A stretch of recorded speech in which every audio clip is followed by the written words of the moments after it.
Ce sera le dernier G20 de son quinquennat.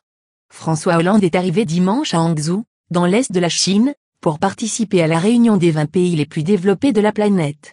L'avion présidentiel français a atterri à 11h50 locale, 5h50, heure française, sur l'aéroport de Hangzhou placé sous haute sécurité. À la tribune, il plaidera pour l'intensification de la lutte contre l'évasion fiscale et la corruption. La France est pour la mondialisation à condition qu'elle soit régulée, qu'il y ait des normes environnementales et sociales. Oui aux échanges mais avec des conditions et des principes, a-t-il annoncé à la presse en préambule.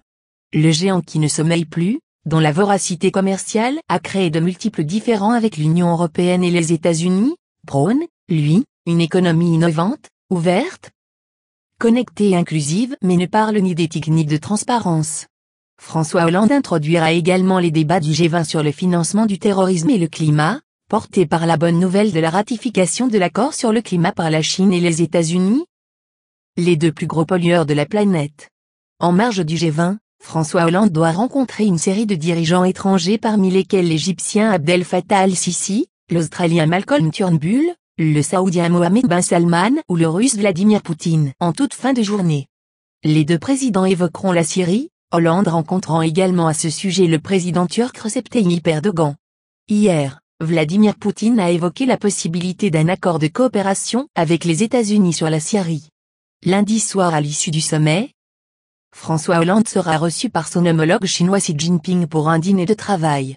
Les deux hommes évoqueront notamment le déficit commercial de la France à l'égard de la Chine, qui se chiffrait à 25,2 milliards d'euros en 2015, représentant près d'un tiers du déficit commercial global de la France.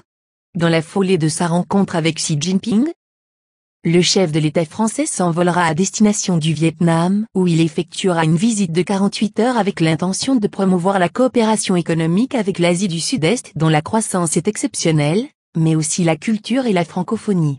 Là aussi, les relations pourtant étroites entre Paris et son ancienne colonie sont marquées par un lourd déficit commercial au détriment de la France. Il s'est encore creusé, à 2,6 milliards d'euros en 2015, contre 2,4 milliards en 2014. Regardez d'autres vidéos sur site, vidéo.5la.net.